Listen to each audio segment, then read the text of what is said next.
कुछ साल पहले हमारी बस का एक्सीडेंट हो गया था। बस जब भी वो बात याद करती है तो घबरा जाती है थोड़ा। हमारी नई नई शादी हुई थी। हम नागपुर से गढ़चिरौली जा रहे थे पग फेरे की रस्म के लिए। वहीं पास में ही मेरा गांव था। नागपुर से गढ़चिरौली? जैसे ही हम नागपुर से निकले, हमारी बस का बहुत खतरनाक एक्सीडेंट। आज भी जब उस एक्सीडेंट का ख्याल मेरे मन में आता है तो मेरी रूह कांप उठती है। बच्चों के चिल्लाने की आवाज आज भी मेरे कानों में गूंजती रहती है। इसमें छोटे छोटे बच्चे भी थे।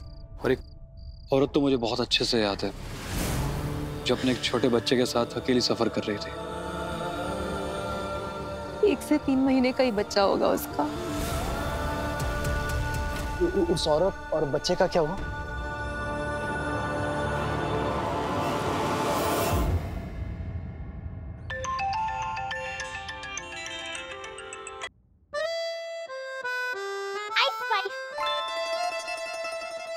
अरे इस फोन को भी अभी बजना था क्या? यही मैंने वीनू दादा को आइस स्पाइस कर दिया। अरे उसको आइस स्पाइस नहीं, आइस पाई बोलते हैं। तो भी हो जाए, लेकिन मैंने आपको आउट कर दिया ना। हाय वीनू। क्या मम्मा, आपको भी अभी कॉल करना था? मैं सभी के साथ हाइड एंड सीक खेल रहा था और आपकी कॉल की वजह से मैं हार गया। सवी, बेटा इतनी रात में सवी के साथ क्या कर रहे हो? वो डॉक्टर आंटी हमें लोनावला घुमाने के लिए लेके आई हैं। वीनू, आप मुझे बिना बताए घूमने चले गए। आप भी तो मुझे बिना बाय बोले घूमने चली गई, तो मैं भी आ गया। अरे और वैसे भी आज ही ने बोला था आपको फोन करके डिस्टर्ब नहीं करना। ये लो डॉक्टर आंटी आ गई है। वीनू, वैसे भी अब मेरी बारी है, अब सभी को हाइड करना है। चलो सभी वहां पे खेलते हैं।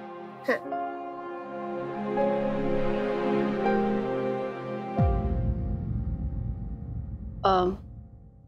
अब तबीयत कैसी है आपकी? अब मैं ठीक हूँ।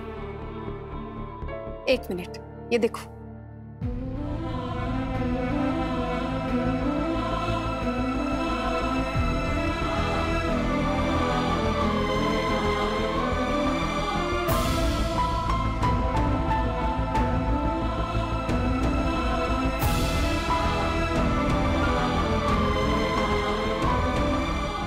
वैसे अच्छा है कि हमारी बात हो रही है, क्योंकि मुझे तुम्हें थैंक्स बोलने का मौका ही नहीं मिला। थैंक्स? मुझे? थैंक्स इसलिए सही क्योंकि अगर तुमने मुझे बचाया नहीं होता ना, तो आज मैं अपनी जिंदगी के सबसे खूबसूरत पल नहीं जी पा रही होती। विराट के साथ इतने हसीन लम्हे नहीं बिता पा रही होती। और तुम्हें पता है, यहाँ आने के बाद ना विराट मेरा और भी ज्यादा ख्याल रखने लगे। हमेशा मुझे अपनी आंखों के सामने रखते हैं, कभी मुझे अकेला नहीं छोड़ते। एक पत्नी को अपने पति से और क्या चाहिए। मैं बहुत खुश हूँ सही, मैं बहुत ज्यादा खुश हूँ। मैं आप दोनों के लिए बहुत खुश हूँ। बस हमें वीनू की चिंता हो रही थी, लेकिन अब वो भी दूर हो गई है। Thank you so much Veenu को घुमाने ले जाने के लिए। नहीं नहीं, इसमें थैंक यू की क्या बात है। हम तीनों यहाँ बहुत मजे कर रहे हैं। चलिए आप लोग भी एंजॉय कीजिए। Bye, take care.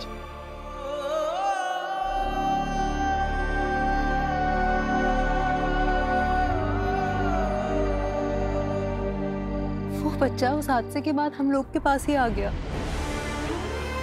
हमने उसकी माँ को ढूंढने की बहुत कोशिश की, लेकिन बहुत कोशिशों के बाद हमें पता चला कि उसकी माँ उस हादसे में बची नहीं।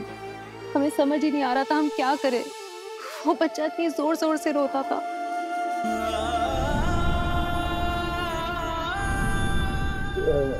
उस बच्चे का हुआ क्या?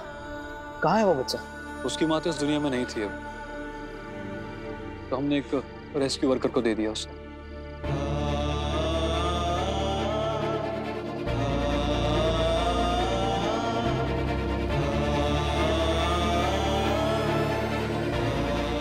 कुछ साल पहले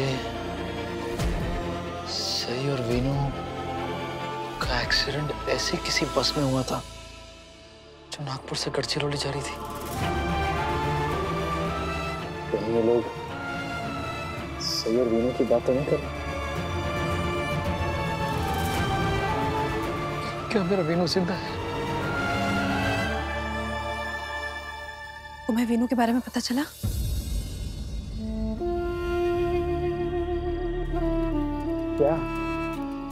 क्या पता चलना था वीनू का? वीनू सही और सभी के साथ घूमने गया है लोनावला। कम ऑन नियति, क्या तुम भी यार पुरानी बातों को याद करके इतनी परेशान हो रही हो? देखो कितना अच्छा वहां पे गाना बज रहा है, चलो डांस करते हैं। कम कम कम कम कम। विराट, उदास मत हो। इट्स ओके कि सही वीनू को पिकनिक पर ले गई। इनफैक्ट अच्छा ही है ना कि हमारा बेटा उदास नहीं है, वो वहां मजे कर रहा है। नहीं तो हम यहाँ पर गिल्ट में रहते कि हम अपने बेटे को साथ में लेकर नहीं आए। आपका बेटा वहां मजे कर रहा है चौहान साहब, अब तो स्माइल कर ही दीजिए।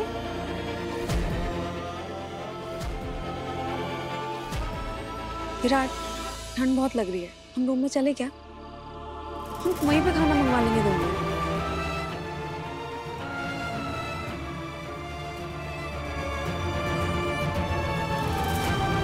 विराट, कहाँ खो गए? रूम में चले? हाँ चलते हैं।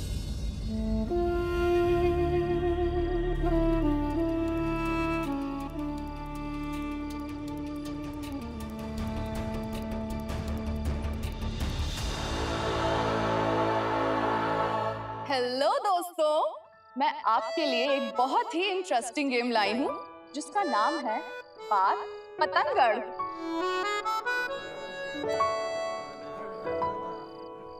अरे घबराइए नहीं, ये बहुत ही सिंपल गेम है।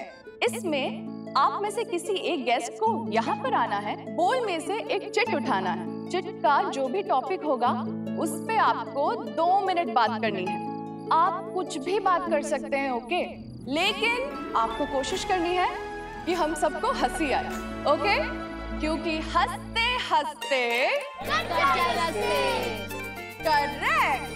तो कौन आना चाहेगा इस गेम को सबसे पहले खेलने के लिए?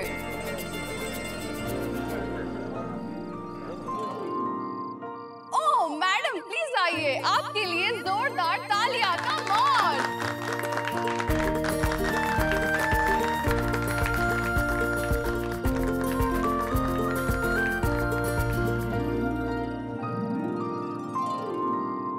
मेरा टॉपिक है पति पत्नी का झगड़ा।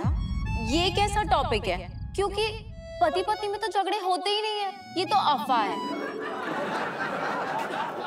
क्योंकि पतियों को पता है कि पत्नियां सही है, और सही इंसान से कैसे झगड़ा हो सकता है? नहीं। जो भी शादीशुदा मर्द हैं मेरी बात से अग्री नहीं करते हैं, अपने हाथ उठाइए। भगवान आपकी आत्मा को शांति दे। अगर आपको अपनी बीवी से लड़ाई में जीतना है तो उसके कुछ सिंपल रूल्स हैं, जैसे कि हाथ जोड़ के माफी मांग लेना, नाक रगड़ लीजिए, उनके पैरों में पड़ के माफी मांग लीजिए। और एक और रूल है, अगले जन्म में बीवी बन के पैदा हो जाना। और जितनी भी नई शादीशुदा पत्नियां हैं उनको एक पति को काबू में रखने वाली पत्नी की तरफ से एक एडवाइस है। आप लड़ाई के टाइम पे कहती है ना अपने पति से कि मैं मायके चली जाऊंगी, तो पति उसे धमकी की तरह नहीं, एक त्योहार, एक सेलिब्रेशन की तरह लेते हैं।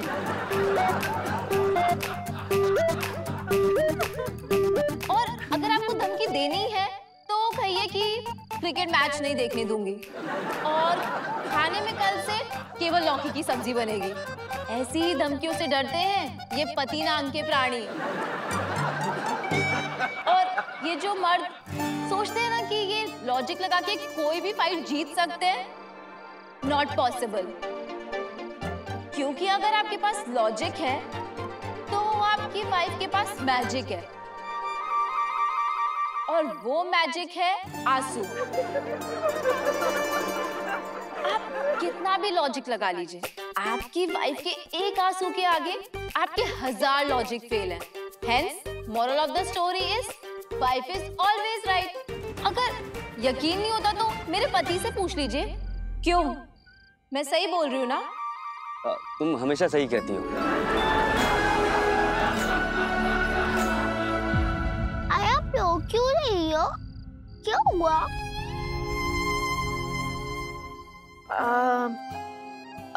नहीं बड़ा, वो धुआं है ना, धुआं आँख में लग गया था तो इसलिए बस। धुआं? धुआं तो यहाँ नहीं है। डॉक्टर आंटी सभी सही बोल रही है, आप रो रही हो। आपको यहाँ पे अच्छा नहीं लगा क्या? नहीं नहीं बाड़ा, ऐसा बिल्कुल नहीं है। मुझे तो यहाँ बहुत मजा आ रहा है आप लोगों के साथ। हाँ, thank you so much ma'am, now you can go. Ma'am के लिए जोरदार तालियां।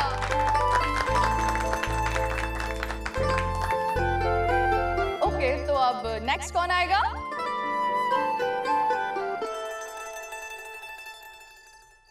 बच्चों, आप लोग को लग रहा था मैं रो रही हूँ? हाँ, अभी आप दोनों को प्रूफ करती हूँ कि मैं नहीं रो रही थी। हाँ, अभी देखना मैं क्या करती हूँ। वो गर्ल पावर, एक और लेडी वॉलंटियर। मैम के लिए जोरदार तालियां।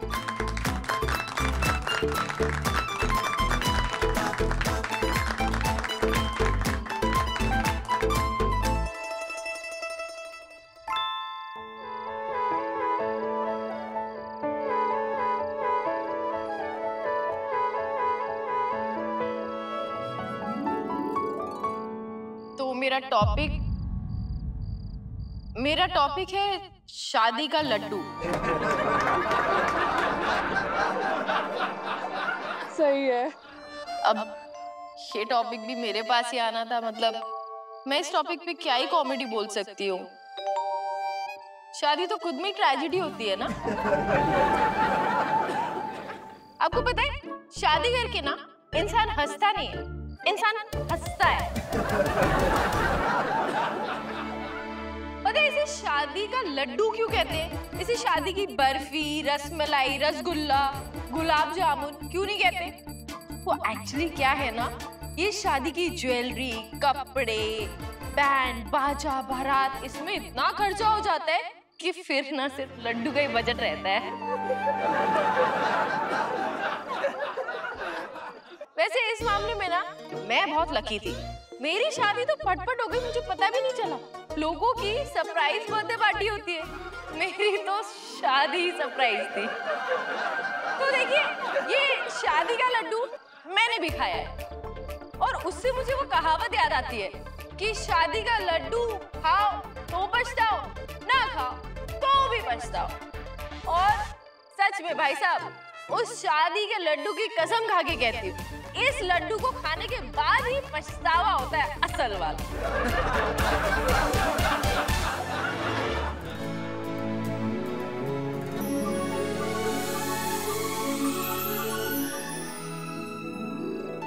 लेकिन कुछ लोग ना लाइफ में बहुत पॉजिटिव होते हैं। वो शादी का एक लड्डू खाते हैं, फिर उसमें पछताते हैं, लेकिन फिर उन्हें लगता है ये ना पहले लड्डू में ही प्रॉब्लम थी, इसी लड्डू में प्रॉब्लम थी, तो फिर वो शादी का दूसरा लड्डू भी खाते हैं, ये सोच के कि शायद ये सही निकल जाए।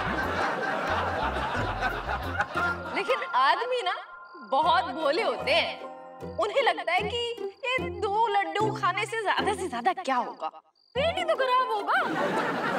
वो तो ये सोचता ही नहीं है कि भाई जिंदगियां भी खराब हो सकती हैं।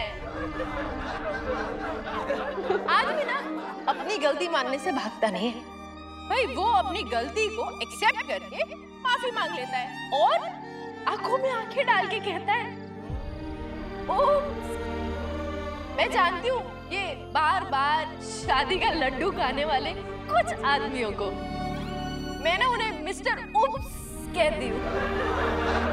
आप लोगों ने कभी सोचा है कि ऐसे मिस्टर उप्स की जिंदगी में एक दिन कैसा बीतता होगा? मान लीजिए अगर ये मिस्टर उप्स किसी तरीके से अपनी एक्स से कनेक्ट हो जाए और उनकी करंट वाइफ तो है ना, करंट तो है ही, तो फिर इनका हाल क्या होता होगा? बैडमिंटन का शटल कॉक बन जाएगा वो, कभी इधर से ठुक कभी उधर से ठुक, और लाइफ में सिर्फ दुख ही दुख।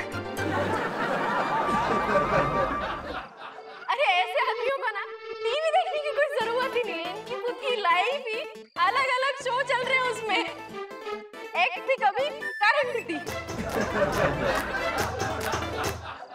पति पत्नी और एक्स। मुझे बचाओ मेरी बीवियों से। डॉक्टर आंटी कितना अच्छा कर रही है ना सभी लोग, कितना मजा आ रहा है। मुझे तो कुछ समझ में नहीं आया, पता नहीं आए क्या बोल रही है। और ये एक्स वाइफ क्या होता है वीनू दादा, मुझे भी नहीं पता। जब डॉक्टर आंटी आएंगी तब हम उनसे पूछ लेंगे। आप बस हंसते रहो और क्लैपिंग करते रहो। अब हम बड़े हो गए हैं ना, तो हम बड़ों की तरह बिहेव करेंगे। हो वीनू दादा क्लाउन। क्लाउन? काय क्लाउन? अरे वाह! अच्छा चलो। अरे सीधे सीधे बोलिए ना, बेचारा आदमी ना घर का ना घाट का। ओहो, लो भाई, आ गए मिस्टर उप्स के सपोर्टर। आपको क्या लगता है जी इस सिचुएशन में मिस्टर उप्स वो बेचारे हैं? इस सिचुएशन में अगर कोई बेचारा है तो सबसे ज्यादा बेचारी तो वो एक्स है। अब देखिए, मैं आपको बताऊं, मेरी एक फ्रेंड है, उसका नाम तो मैं आपको नहीं बता सकती, वो भी ऐसी सिचुएशन में फंसी हुई है, तो उसका नाम हम मिर्ची रख देते हैं। तो मिर्ची ना अपने पति से अलग होकर बहुत ही खुशी से अपनी जिंदगी बिता रही थी, एकदम जैसे वो जेल से छूटा हुआ आदमी और ऐसे पति से छूटी हुई बीवी। दोनों की खुशियां ना ऐसी होती है जैसे आजादी की खुशियां। दोनों में से कोई भी वापस उस जगह नहीं जाना चाहता। रोज रोज की चिक-चिक चाहेगा कोई, कहाँ जा रही हो, क्यों जा रही हो, इतना लेट क्यों जा रही हो, इतना लेट क्यों आ रही हो घर में, मेरे घर वालों की बात माने नहीं माने, इस घर में तो सिर्फ मेरा हुक्म चलेगा। उफ, इतनी तकलीफ। लेकिन मिर्ची इन सब तकलीफों से आजाद हो गई थी। वो तो आराम से अपनी मनचाही जिंदगी बिता रही थी। जब मन करे सो, कोई खर्राटों की टेंशन नहीं, नो डिस्टर्बेंस। हाँ, ये हुई ना जिंदगी। क्यों लेडीज, राइट? एकदम आजाद पंछी की तरह। लेकिन अगर सब कुछ एकदम परफेक्ट होता तो क्या मैं आपको मिर्ची की कहानी बता रही होती, सुना रही होती, शेयर कर रही होती? नहीं ना। तो फिर हुआ यूं कि मिर्ची की नौकरी लग गई उस मिस्टर उप्स के ऑफिस में, उनके एक्स हस्बैंड के ऑफिस में। तो अब सिचुएशन कुछ ऐसी हो गई जैसे एक नाव पे सवार शेर, बकरी और घास। कभी बकरी घास को देखे तो कभी शेर बकरी को। एक बात बताइए मैडम, इसमें शेर कौन, बकरी कौन और घास कौन? आपको बड़ा मजा आ रहा है? आप भी मिस्टर उप्स तो नहीं है? अब बताइए, ये नैया पार कैसे लगेगी जिस नैया में सब एक दूसरे को खाना चाहते हैं? तो मिस्टर उप्स और मिर्ची कोशिश करते थे कि ऑफिस में एक दूसरे को ना देखें, अलग अलग अपना अपना काम करें। अब देखिए, बीवी चाहे पहली हो, दूसरी हो, तीसरी हो या चौथी हो, बीवी को ये कहने का पूरा हक है कि मुझे मेरे पति पे शक। तो अब मिस्टर उप्स की करंट वाइफ ने लगा लिया शक का 3D का चश्मा और अब उन्हें अलग ही पिक्चर दिखाई दे रही थी। अब उन्हें ऑफिस नहीं, एक क्लब दिखाई दे रहा, जहाँ पर वो पति पत्नी, जब वो पति पत्नी थे तब उनके बीच कुछ नहीं हुआ, तब उनके बीच कोई प्यार नहीं हुआ। वो अब जाके एक दूसरे से फुल ऑन प्यार मोहब्बत कर रहे हैं। और देखिए, मैं यहाँ बैठे हर आदमी को एक बात समझा देती हूँ, औरत जब शक करती है तो वो यकीन से बढ़कर करती है।